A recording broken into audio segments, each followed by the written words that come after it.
सुधाकर शास्त्री से मैं निवेदन करूंगा कि अपने ओजस्वी उद्बोधन के द्वारा हम सबका मार्गदर्शन करें।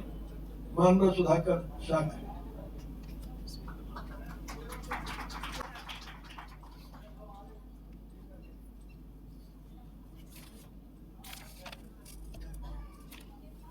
साथियों, सभी को मेरा जय मूल निवासी, जय भीम।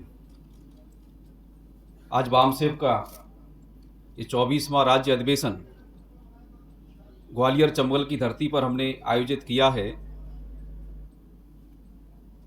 और इस कार्यक्रम में मंचासीन सभी वरिष्ठ बहुजन विचारक और यहाँ उपस्थित सभी जो एक परिवर्तन की आस में हर व्यक्ति जल रहा है। आग सबके अंदर है कि कुछ होना चाहिए, कुछ होना चाहिए।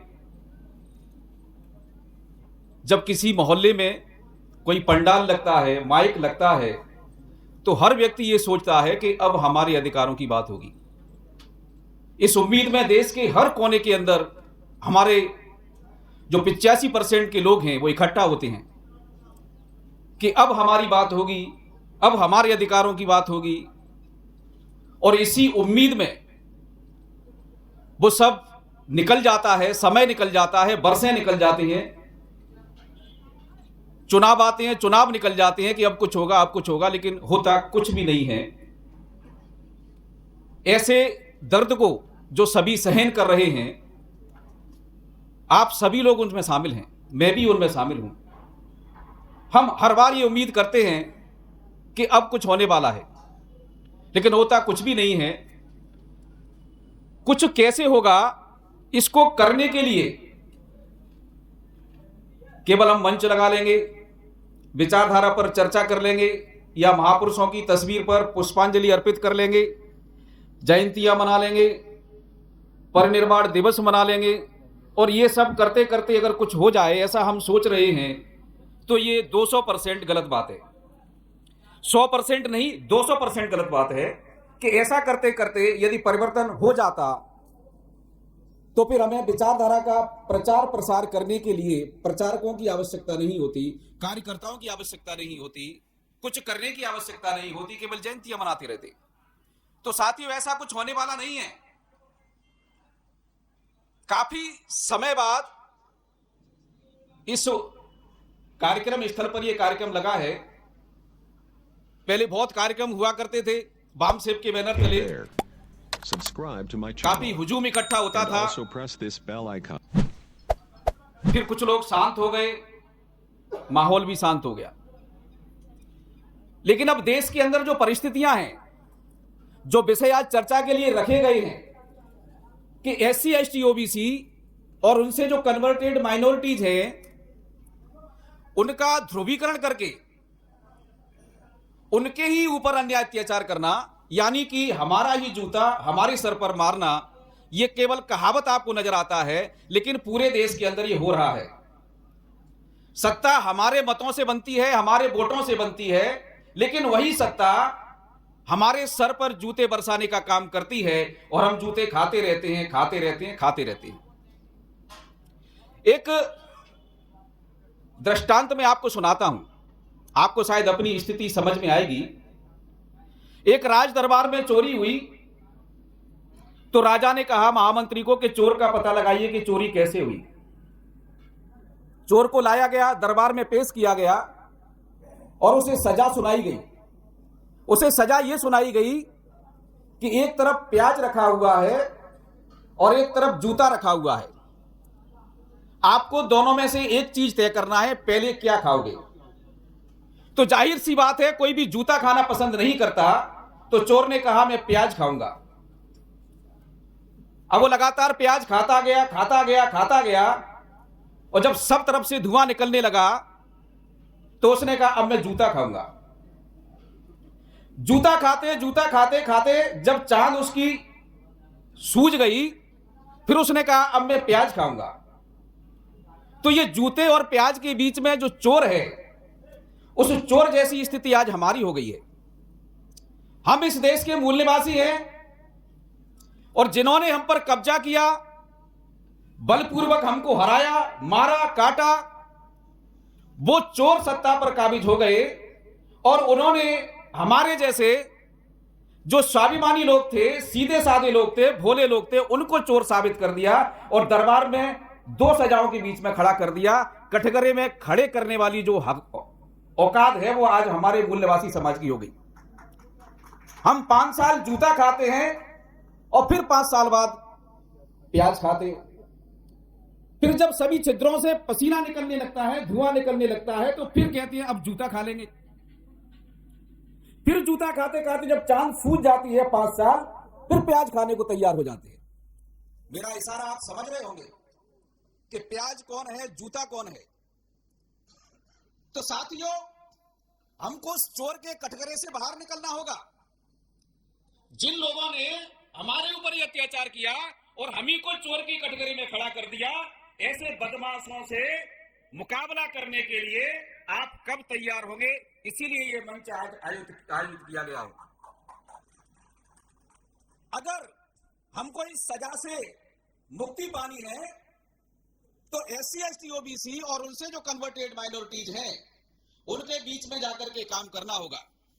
और आपको ये रिजल्ट दिख रहा होगा कि वर्षों से जाति आधारित गिनती की बात चल रही थी। वामसेप जैसे संगठनों ने हर मंच पर देश के हर कोने में जाति आधारित गिनती और OBC की जाति आधारित गिनती को लेकर के मंच लगाए और उसका परिणाम यह हुआ कि आज OBC ने वो डायलॉग पकड़ लिया, वो नारा उनको पकड़ना पड़ा, विपक्ष को भी वो नारा पकड़ना पड़ा। पहले OBC समझने को तैयार नहीं था कि ये क्या जाति जाति चिल्लाते रहते हो, क्या गिनती गिनती चिल्लाते रहते हो। लेकिन जब हक अधिकार की बात आई, जब पढ़ाई लिखाई का दौर आया, शिक्षा का दौर आया और शिक्षित बेरोजगार जब सड़क पर घूमना शुरू हुए, तब समझ में आया कि इस बच्चे के ऊपर हमने इतना पैसा खर्च किया और ये फालतू कैसे घूम रहा है। वो जब आवारा की भीड़ में शामिल हुआ पढ़ा लिखा नौजवान, तब लोगों को समझ में आया कि कहीं ना कहीं कुछ घोटाला हो रहा है, हमारे हिस्से का कोई खा रहा है। तो साथियों, जब वर्षों से इस मुद्दे पर काम हो रहा था, वर्षों से इस विषय पर चर्चा हो रही थी, तब जाकर के लोगों को अब समझ में आया है। और सत्ता में बैठने वालों को अभी समझ में नहीं आया, वो उसे मैनेज कर रहे हैं, लेकिन विपक्ष ने उसको मुद्दा बना लिया। आप देखिए, ये बहुजन समाज के लोगों ने मूल निवासी विचारधारा के साथ काम जो किया 85% के लोगों के बीच में, और जाति आधारित गिनती पर हम ये पैम्पलेट लेकर के समाज में जाते थे कि आपका ये टॉपिक है, ये क्या बार बार आप एक ही विषय पर चर्चा करते रहते हो। और तो और जब हम ये विषय लगाते थे कि जाति आधारित गिनती और पिछड़ा वर्ग की जाति आधारित गिनती स्पेशली, तो SC ST के लोग सवाल करते थे कि आप लोग पिछड़े वर्ग के ही मुद्दे उठाते रहते हो, आप लोग पिछड़े वर्ग के ही मुद्दे उठाते रहते हो, SC ST की बात ही नहीं करते। हम उनको समझाते थे कि SC ST के लोगों को बाबा साहब के समय ही समझ में आ गया था कि हमारे हक अधिकार कैसे सुरक्षित होंगे, इसलिए उनके हक अधिकारों की व्यवस्था उसी समय संविधान जब बन रहा था उस समय हो गई। लेकिन OBC के लोगों की व्यवस्था की 340 आर्टिकल में, लेकिन OBC के उस समय के जो लीडरशिप था उसको यह समझ में नहीं आया कि OBC कौन है। डॉक्टर बाबा साहब अंबेडकर से सीनियर होने के बाद सरदार पटेल उनसे पूछते थे कि हु इज OBC, ये OBC है कौन। यानी कि वो अपने आप को कांग्रेस के हाईकमान का लीडर मानते थे, OBC का नेता नहीं मानते थे। और इस विषय पर चर्चा करते करते हमको SC ST के लोगों के बीच में भी संघर्ष करना पड़ा कि हम इसलिए इस विषय को लगाकर बार बार चर्चा करते हैं। लेकिन वो चर्चा करते करते करते करते करते करते ये समय आ गया कि OBC के लोगों ने ही वो मुद्दा उठा लिया, यानी कि वो मुद्दा सुलझने की ओर आ गया, जिस पर हम केवल चर्चा करते रहते थे। चर्चा करने से क्या होता है ये अब आपको एक एग्जाम्पल के रूप में समझ में आ सकता है। हम रामायण महाभारत बार बार सुनते रहते हैं, सुनते रहते हैं, सुनते रहते हैं, और सुनते सुनते क्या होता है, हम कब कट्टर हिंदू बन जाते हैं पता नहीं चलता। और जैसे ही हम कट्टर हिंदू बन जाते हैं, एक ध्रुवीकरण की तरफ चले जाते हैं, और उसका फायदा सत्ता में बैठे हुए लोग कब ले लेते हैं हमको भी पता नहीं चलता। चर्चा करने का ये महत्व है।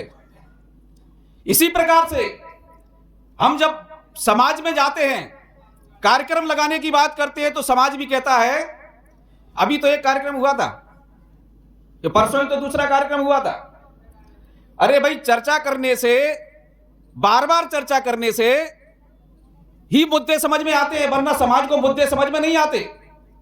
तथागत बुद्ध ने जो बात कही थी कि चरत विक्कवे चारिकम, बहुजन हिताय बहुजन सुखाय,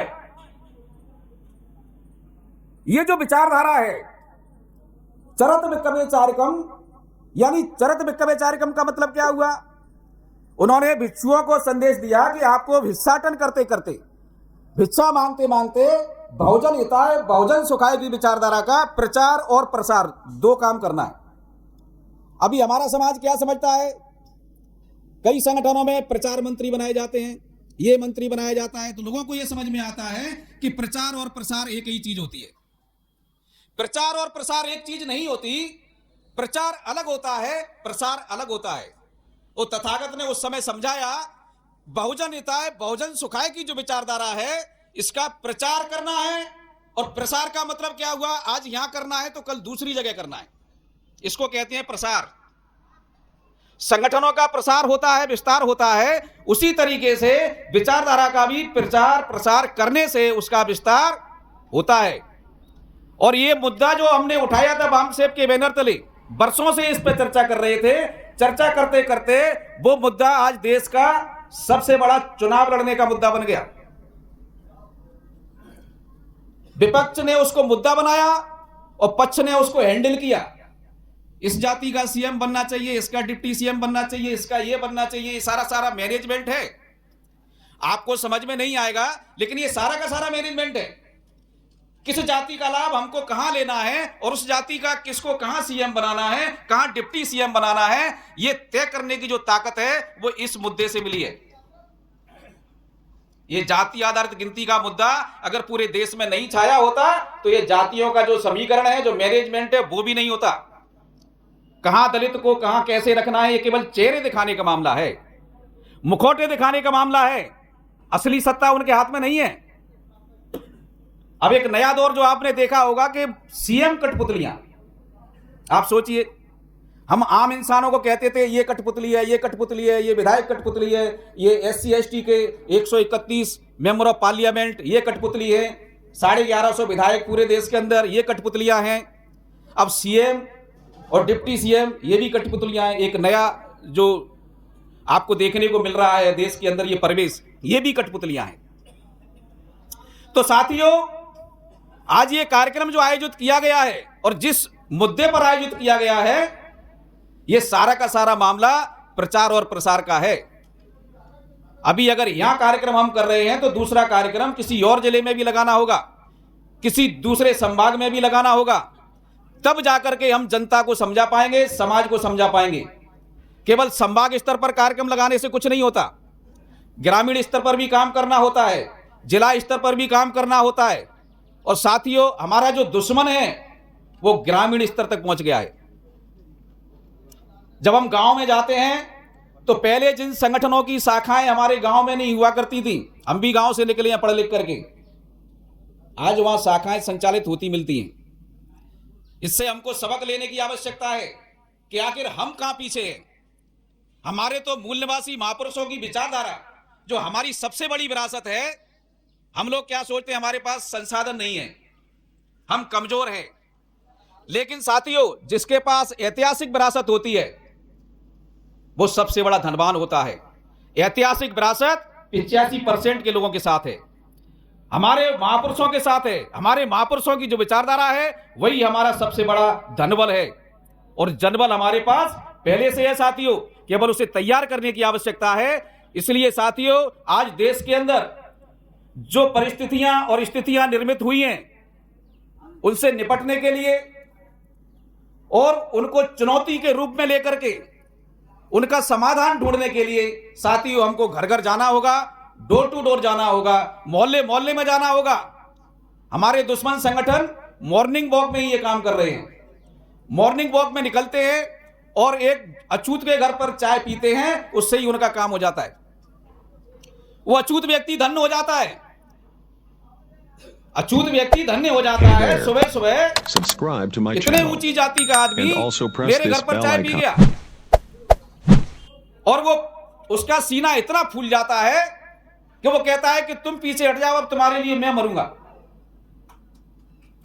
ये साथियों, ये सारी चीजें हमें समझनी होंगी कि कौन लोग हैं जो सुबह सुबह मॉर्निंग वॉक में हमको निपटा देते हैं। तो हमको भी मॉर्निंग वॉक में कुछ काम करने होंगे। हमको अपने लोगों के घर पे मॉर्निंग वॉक में चाय पीनी होगी और उनको जाकर के विचारधारा समझानी होगी, तब साथियों जाकर के ये काम होने वाला है।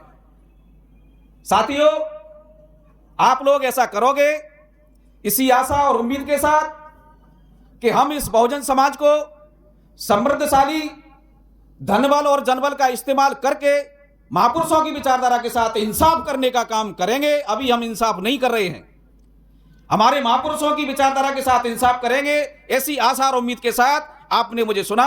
धन्यवाद। जय भीम, जय मूल्यवाद।